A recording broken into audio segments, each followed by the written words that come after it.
ಇವತ್ತಿನ ಈ ಬಂದ್ ಎನ್ನುವಂಥದ್ದು ರಾಜ್ಯ ಸರ್ಕಾರದ ವಿರುದ್ಧ ಒಂದು ಜನಾಕ್ರೋಶಕ್ಕೆ ಹಿಡಿದ ಕೈಗನ್ನಡಿತೇಳಿ ನನ್ನ ಭಾವನೆ.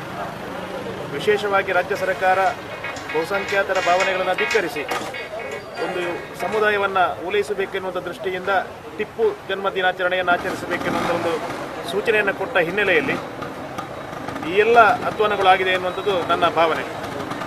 ವಿಶೇಷವಾಗಿ ಮಡಿಕೇರಿಯಲ್ಲಿ ಮೊನ್ನೆ ನಡೆದಂಥ ಘಟನೆ ಒಟ್ಟು ಸರ್ಕಾರ ಪ್ರಾಯೋಜಿತವಾದಂಥ ಒಂದು ದೊಡ್ಡ ಘಟನೆ ಮತ್ತು ಒಬ್ಬ ಹಿಂದೂ ನಾಯಕರನ್ನು ಕೊಂದಿರುವಂಥದ್ದು ಸರ್ಕಾರ ಪ್ರಾಯೋಜಿತ ಘಟನೆ ಅಂತೇಳಿ ನನ್ನ ಭಾವನೆ.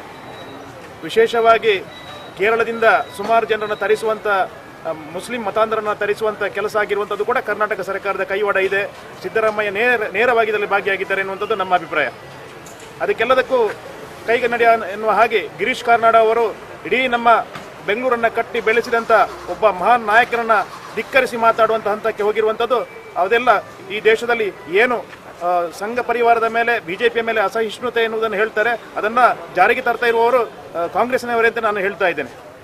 ವಿಶೇಷವಾಗಿ ನಿನ್ನೆ ಗೃಹ ಸಚಿವರು ಒಂದು ಹೆಣ್ಣು ಮಗಳ ಮೇಲೆ ಅತ್ಯಾಚಾರದ ಬಗ್ಗೆ ಹೇಳಿಕೆಯನ್ನು ಕೊಡ್ತಾ ಹೇಳಿದರು. ಎಷ್ಟು ನೀಚತನಕ್ಕೆ ಇಳಿದಿದ್ದಾರೆ ಎನ್ನುವುದನ್ನು ಅದರಿಂದ ನಾವು ಕಂಡುಕೊಳ್ಬೋದು. ಆ ಹೆಣ್ಣು ಮಗಳು 9:30 ಗಂಟೆಗೆ ಅಲ್ಲಿ ಹೋಗುವಂಥ ಕಾರಣ ಏನು ಎನ್ನುವುದನ್ನು ಪ್ರಶ್ನೆ ಮಾಡಿದರು. ಹಾಗಿದ್ರೆ ಈ ರಾಜ್ಯದಲ್ಲಿ ರಾತ್ರಿಯಾದ ಮೇಲೆ ಹೆಣ್ಣು ಮಕ್ಕಳು ಹೋದರೆ ಅತ್ಯಾಚಾರಿಗಳು ಅತ್ಯಾಚಾರ ಮಾಡಬೇಕು ಎನ್ನುವುದನ್ನು ಪರೋಕ್ಷವಾಗಿ ಅವರ ಅತ್ಯಾಚಾರಿಗಳಿಗೆ ಅವರು ಸಂದೇಶವನ್ನು ಕೊಟ್ಟ ಹಾಗಿದೆ. ಒಬ್ಬ ಜವಾಬ್ದಾರಿತ ಗೃಹ ಸಚಿವನಾಗಿ ಒಬ್ಬ ಪರಮೇಶ್ವರ್ ಅವರು ಹೇಳುವಂಥ ಹೇಳಿಕೆ ಖಂಡನೀಯ. ಅದನ್ನು ಭಾರತೀಯ ಜನತಾ ಪಾರ್ಟಿ ಸುಳ್ಳಿಯ ಕಡೆಯಿಂದ ನಾವು ತೀವ್ರವಾಗಿ ಖಂಡಿಸ್ತೇವೆ.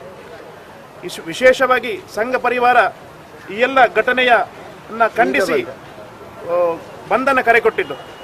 ಸಾರ್ವಜನಿಕರಿಗೆ ತೊಂದರೆ ಆಗಬಾರದು ಎನ್ನುವ ನಿಟ್ಟಿನಲ್ಲಿ ನಾವು 11 ಗಂಟೆಯಿಂದ 12 ಗಂಟೆಯವರೆಗೆ ರಸ್ತೆ ತಡೆ ಮಾಡಬೇಕೆನ್ನುವಂಥ ಯೋಚನೆ ನಿನ್ನೆ ಎಲ್ಲ ಪ್ರಮುಖರು ಮಾಡಿದರು. ಆದರೆ ಈ ಎಲ್ಲ ನಮ್ಮ ಯೋಚನೆ ಸಹಜವಾದಂಥ ಯೋಚನೆಗಳನ್ನು